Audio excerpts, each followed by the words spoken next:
Kalimpong development area लगायत सम्पूर्ण पहाडमा बसोबासो गर्ने मानिसहरूको पर्जापट्टाको मुद्दालाई गोरमुमो नेता मौरिस कालीकोटेले फेरि उठाएका छन्।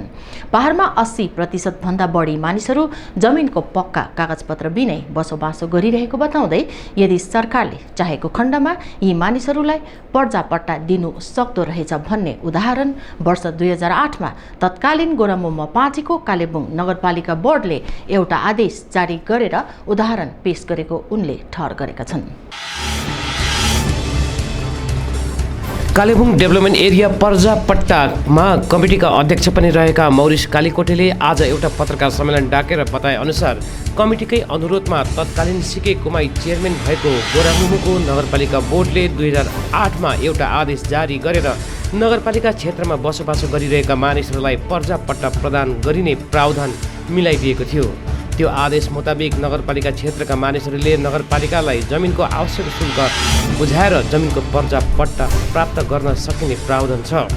तर सोही समय गोर्खाल्यान्ड आन्दोलनको कारण उक्त पहल अघि बढ्न सकेन भने पछि गोजमुमोको बोर्ड आएपछि त्यसलाई अघि बढाउने काम भएन। अब गोरामुमोले त्यो थाँतीमा रहेको कार्यालय अघि बढाउने निर्णय लिएको पनि कालीकोटेले बताए। यसको निम्ति पार्टीको एउटा डेलिगेसनले चाँडै वर्तमान नगरपालिका चेयरम्यान रवि प्रधानसित भेट गरेर 2008 को उक्त थाँतीमा रहेको कार्यलाई अघि बढाउन अनुरोध गरिने पनि उनले बताएका छन्। जय गोर्खा। आज 16 तारिकको दिन अब अचानकै भनौँ आज कालिम्पोङ गोर्खा राष्ट्रिय मुक्ति मोर्चाले एउटा बैठक राख्नु पर्यो। विशेष गरेर बैठकको उद्देश्य चाहिँ के भन्दाखेरि र विशेष गरेर अब जनताको समस्याको कुरामा योभन्दा अगाडि म गोर्खा च्यानलको मार्फत मैले एउटा इन्टरभ्यू गरेको थिएँ। विशेष गरेर जनताको इच्छा र आकाङ्क्षा गोर्खाल्यान्ड हुँदाहुँदै पनि अब मूलभूत एकदमै ठुलो समस्या बाउबाजेदेखिको लिएर आफ्नो पुँजी जम्मै हालेर आफ्नो घरद्वार आफ्नो बास थलो बनाएको ठाउँ आफ्नो घर गरेको आफ्नो पैतालाको मुनिको जमिन आजसम्म पनि हाम्रो मालिकाना हक हामीले त्यसको पाउन सकेका छैनौँ।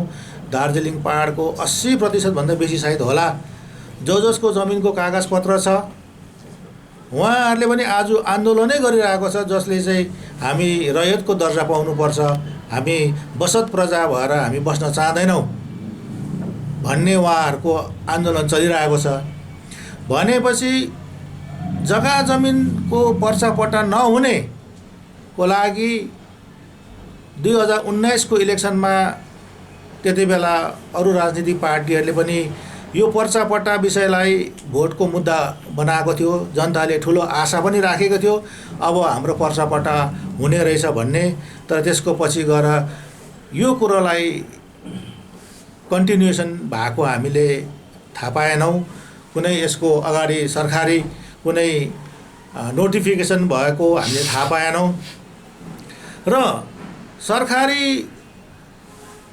काम कुनै यो विषयमा नभएकोले गर्दा आज हामी जनताको लागि जनताको मनको कुरा गर्न आएका छौँ यो विषयमा।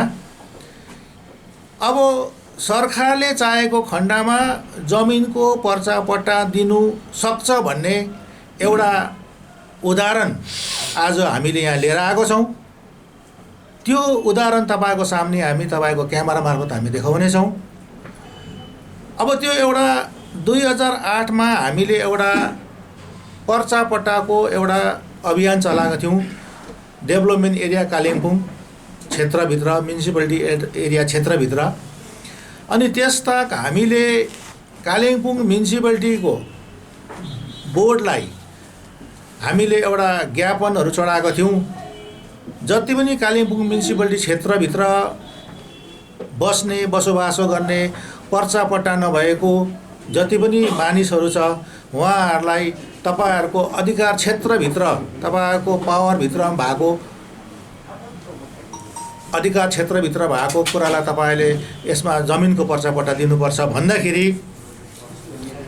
म्युनिसिपालिटी बाटोको छेउछाउमा जतिजना बसेको छ उहाँहरूलाई त्यति बेला कालिम्पोङ बोर्ड अफ काउन्सिलरको मिटिङ राखेर कालिम्पोङ म्युनिसिपालिटी बोर्डले त्यति बेलाको बोर्डले एउटा ठुलो उदाहरण देशमा अनि राज्यमा एउटा उदाहरण पेश गरेको हामीलाई महसुस भयो। त्यो के हो भन्दाखेरि उहाँहरूले उनीहरूको अधिकार क्षेत्रमा भएको जमिनमा बसोबासो गर्ने मान्छेहरूलाई पर्चापट्टा दिने एउटा अर्डर पास गर्नुभयो र त्यो अर्डर म आज तपाईँहरूलाई त्यसको सर्टिफाई कपी मैले त्यो अर्डरको त्यति बेला लिएको थिएँ। त्यो सर्टिफाई कपीको तपाईँहरूलाई म अलिकति देखाउन चाहन्छु। यो सर्टिफाई कपी मैले एउटा मागेको थिएँ त्यति बेला बाई एप्लिकेसन चिठी गरेर। यसमा चेयरम्यानले एलर्ट गर्नुभएको छ, पर्मिसन दिनुभएको छ यसको पैसा तिरेर सर्टिफाई कपी लानु भन्ने। अनि अब त्यसको बादमा गएर यहाँ एउटा कालिम्पोङ म्युनिसिपालिटीले अर्डर निकाल्नु भएको छ। यसरी यो अर्डरमा विभिन्न किसिमको धेरै कुरो लेख्नु भएको छ। उहाँहरूले के सहुलियत पाउँछ यहाँबाट, उहाँको घरको बिल्डिङ प्लान, ब्याङ्कको लोन, यो सबै पाउने कुरोहरू यहाँनिर यसरी लेखिएको छ। अनि वृत्तान्त उहाँहरूले जम्मै इक्जामिन गरेर सबै कुरो गरेर यहाँनिर यसरी कालिम्पोङ म्युनिसिपालिटी वार्डमा पर्नेहरूको पर्चापट्टाको अर्डर उहाँहरूले यसरी निकाल्नुभयो। निकालेपछि अब यहाँनिर त्यति बेलाको समयमा एउटा गोर्खाल्यान्डको आन्दोलन जस्तो एउटा उयो माहौल, अशान्तिको माहौल भइरहेकोले गर्दाखेरि त्यति बेला अब यो कुरालाई अगाडि बढाउन सकिएन। त्यस समय यो मेरो पर्चापट्टाको जुन चाहिँ अफिस थियो, अफिसहरू पनि सबै जलायो। भाग्यवश यो कतिवटा कागज मैले विभिन्न ठाउँमा राखेकोले गर्दा यो कागज पाउनु सकेँ।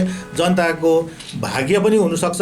आज हामीले देखाउनुको लागि यो एउटा रेफरेन्स पनि भएर जान्छ र हामी त्यति बेलाको म्युनिसिपालिटीलाई धन्यवाद दिन्छौँ। ताकि यो एउटा नमुना तपाईँहरूले जुन चाहिँ पेस गर्नुभयो र धेरै मानिसहरूको पर्चापट्टाको लिस्ट हामीसँग छ यहाँनिर र यो कुरोलाई अब हामी कालिम्पोङ म्युनिसिपालिटी चेयरम्यानलाई पनि अवगत गराउनेछौँ।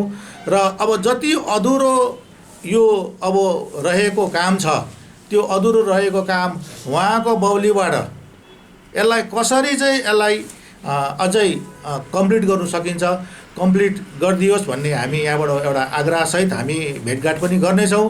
किनभने अब त्यस समयका बोर्डले यो कागजपत्र अब लिगल हो अथवा इल्लिगल हो त्यो हामी माग्ने मान्छेलाई थाहा छैन।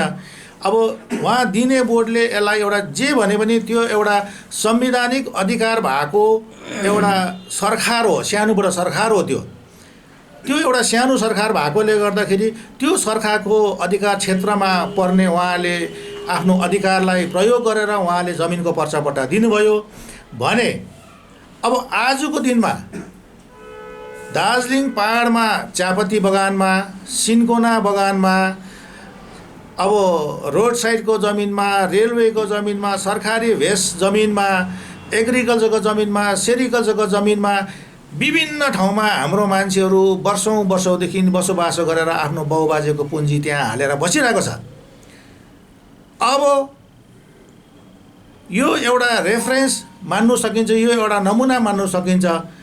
त्यो बसोबासो गरेको क्षेत्र पश्चिम बङ्गाल राज्य सरकारको विधानसभाको अधीनस्थ त्यो कानुनभित्र पर्नाले गर्दा पश्चिम बङ्गाल सरकारको पावर उहाँको शक्तिभित्र, उहाँको आफ्नो कार्यक्षेत्रभित्र पर्ने हुनाले गर्दाखेरि चाहिँ आज हामी यो भन्न चाहन्छौँ, यदि पश्चिम बङ्गाल सरकारले यो विभिन्न ठाउँमा बसोबासो गर्ने, फरेस्ट भिलेजमा बसोबासो गर्ने, विभिन्न ठाउँमा बसोबासो गरेर बसिरहेको छ, जसको चाहिँ आजसम्म पर्चापट्टा छैन, आफूलाई रिफ्युजी जस्तो महसुस गरेर बस्नु परिरहेको छ, वर्षौँदेखि 100 वर्षदेखि बसिरहेको छौँ हामी यहाँ। त्यो जनताको निम्ति साँच्चै नै हाम्रो भलाइ चिताउने सरकार हामीलाई भलाइ चिताउँछ। त्यो पश्चिम बङ्गाल विधानसभामा विधि-विधान बनाएर जसरी आज विभिन्न सरकारी प्रावधानको लागि त्यो जमिनहरू एउटा सरकारले पोलिसी बनाएर दियो, त्यसरी नै त्यो जमिनमा जसरी मान्छे बसोबासो गरेछ त्यो सरकारी कामको लागि आज त्यो उपयोग भएको छैन भनेपछि त्यो बसोबासो गरेको मान्छेहरूलाई सरकारले एउटा पोलिसी बनाओस् र पोलिसी बनाएर त्यो जो मान्छे जहाँ बसेको छ उहाँहरूलाई हामी सेटलमेन्ट दिन्छौँ भन्ने एउटा सरकारी नोटिफिकेसन जारी गरिदियोस् ताकि भोलिको दिनमा सर्वे गर्दाखेरि त्यो नोटिफिकेसनको आधारमा सर्वे होस् को कहाँ बसेको छ। त्यसो गर्दाखेरि करोडौँ अरबौँ रुपियाँ सरकारको घरमा ट्याक्स जान्छ, रेभिन्यू जान्छ, राज्य धनी हुन्छ। राज्य धनी भने जनता धनी हुन्छ, किनभने यो कुनै अप्ठ्यारो कुरो हो जस्तो मलाई लाग्दैन। किनभने जमिन भन्ने कुरो सरकारी नै हुन्छ, देशकै हुन्छ। अनि त्यो देशको जमिन सरकारले चलाउँछ। अनि त्यो सरकारले कुन ठाउँमा त्यो जमिनलाई कहाँ प्रयोग गर्नु भन्ने पोलिसी बनाउँछ। अनि त्यो पोलिसी बनाउने सरकारलाई त्यही जनताले त्यहाँ पठाउँछ। अनि त्यो जनता कस्तो किसिमले बसेको छ, कहाँ बसेको छ भन्ने कुरो रेखदेख गर्ने हेर्ने जिम्मेवारी त्यो सरकारको बन्छ। त्यसले गर्दाखेरि अब यो इलेक्सनको अगाडि मैले यो जुन कुरो ल्याएँ यो अब कुनै मैले इलेक्सनको स्टन्ट भनेर भनेको पनि होइन, तर प्रत्येक कागजपत्र नहुने जनताले आज भोट हाल्नुभन्दा अगाडि आज मैले कुन सरकारलाई गद्दीमा राख्नुपर्ने, कसलाई गद्दीबाट झार्नुपर्ने भन्ने होइन, तर मैले हालेको मेरो भोटले चाहिँ म जित्छु कि हार्छु। आज तपाईँको जित हुन्छ कि तपाईँको हार हुन्छ। तपाईँले एउटा तपाईँको भोटले जुन सरकार बनिन्छ त्यो सरकारले तपाईँलाई जिताउँछ कि जिताउँदैन, तपाईँलाई मालिक बनाउँछ कि बनाउँदैन जमिनको, त्यो चाहिँ आज सोच्ने समय हो। त्यसले गर्दा यो विषयलाई गम्भीरतापूर्वक प्रत्येक गाउँ घरको समाज, प्रत्येक 50 घरको समाज, 20 घरको समाज, 100 घरको, 150 घरको समाजको पनि जिम्मेवारी हो यो कुरोलाई समाजमा राखेर यो कुरोलाई यो कुरो त एकदम इम्पोर्टेन्ट हो, गर्नुपर्छ भन्ने कुरो सोचेर अवेरनेस लिएर यसलाई जागरुक गराएर जनताको सामने भोट भन्ने कुरोलाई आज मान्छेले त्यति सजिलोसँगले एउटा सानोतिनो झोडा नाला कुलोको लागि मात्रै, एउटा कन्ट्र्याक्टको कामको लागि मात्रै नसम्झेर यो आफ्नो आउने भावी सन्तानको ठुलो भाग्य परिवर्तनको निर्णयको घडी हो यो।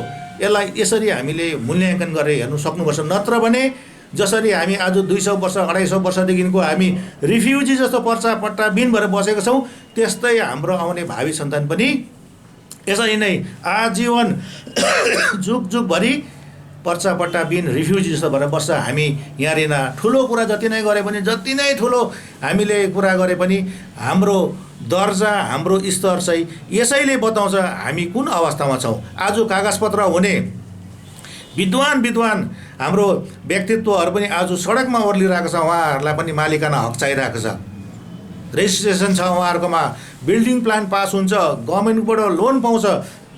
तर आज वास्तवमा आएर हेर्दा त उहाँहरू पनि बसत प्रजा मात्रै रहेछ, तर रयत त होइन रहेछ। भनेपछि उहाँहरूको अवस्था त्यस्तो छ भनेपछि तपाईँ र हामी जसको चाहिँ कागजपत्र पर्चा पट्टै छैन भनेपछि आज हामीले हाम्रो छोराछोरीलाई हाई एडुकेसन दिइरहेका छौँ, राम्रो स्तरमा पुर्याइरहेको छौँ। एउटा अवधामा हामीले उहाँहरूलाई सरकारी अवधामा राम्रो अवधामा नै हामीले राखिरहेका छौँ। तर वास्तवमा घर फर्केर आएर आफूलाई हेर्दा फेरि रिफ्युजीकै दर्जा हामीले पाइरहेको छौँ। भनेपछि यो सबै गम्भीर कुरोहरूलाई आज हामी जिएलए पार्टीले जनताको लागि अगाडि गरिदिनुहोस्। म प्रत्येक जिएलएको कार्यकर्ताहरूलाई भन्न चाहन्छु, गाउँ घरमा गएर तपाईँहरूले जनताको यो हितको काममा जागरुक गराउनुहोस्, अगाडि बढाउनुहोस्। त्यसले गर्दा जनतालाई पनि आज मनको कुरा हाम्रो भनिदियो भनेर जनता पनि खुसी हुन्छ र भोलि त्यो जनताको आशीर्वाद पायो भने त्यो जग्गामा तपाईँ र हामी पुग्नु सक्छौँ र जनताको भलो काम हामीले गरिदिनु सक्छौँ। र यसैले गर्दा अब हामी यो लाइनमा हामी काम गर्छौँ र यो लाइनमा हामीले काम गर्नुपर्छ भन्ने एउटा हाम्रो पार्टीको सरसल्लाह विचार विमर्श भइसकेपछि आज हामीले तपाईँहरूसँग यो प्रेस मार्फत यो कुरो जनता सामने राख्न आएको हौँ।